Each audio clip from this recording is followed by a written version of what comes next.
வீட்டின் முன் ஏன் வளர்க்க வேண்டும்னு சொல்லி பார்க்கலாமா வாங்க. அதாவது பார்த்தீங்கன்னா விசிறி வாழை மரம் காய்க்காத குலை தள்ளாது, அதன் இலைகளும் பார்த்தீங்கன்னா போட்டு சாப்பிட முடியாத அது ஒரு அலங்கார மரம்னே சொல்லலாம். மயில் மேகத்தை பார்த்தால் தானே தனது தோகையை விரித்து ஆடும். ஆனால் விசிறி வாழையோ எப்போதுமே தோகையை விரித்து நிற்குமா.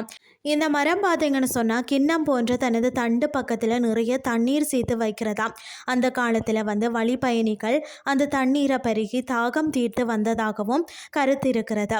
இந்த மரம் தோன்றியது பார்த்தீங்கன்னா மடகாஸ்கர் என்ற ஆப்பிரிக்க அருகில் இருக்கக்கூடிய தீவும்.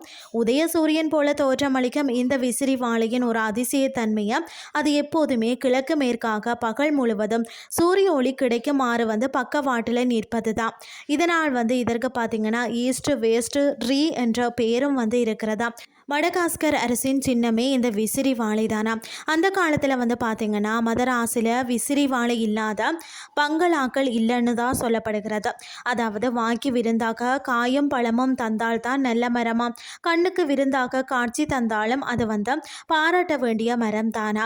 உங்கள் வீட்டின் அழகை விசிறி வாழை கொண்டு இயற்கையான முறையில் எப்படி உயர்த்துவது என்பதையும் விசிறி வாழையின் தனித்துவமான இயல்புகளையும் கொண்டும் உங்கள் தோட்டத்தை ஒரு சொர்க்கமாக மாற்றுவதற்கான அறிவையும் நீங்கள் பெற்றுக்கொள்ளுங்கன்னு சொல்லி கூறிக்கொண்டு இன்றைய கிறிஸ்டியை நிறைவு செய்து கொள்கிறேன். இதே மாதிரி மற்றும் ஒரு கிறிஸ்டின் வேலைக்கு உங்களை சந்திக்கிறேன். நன்றி.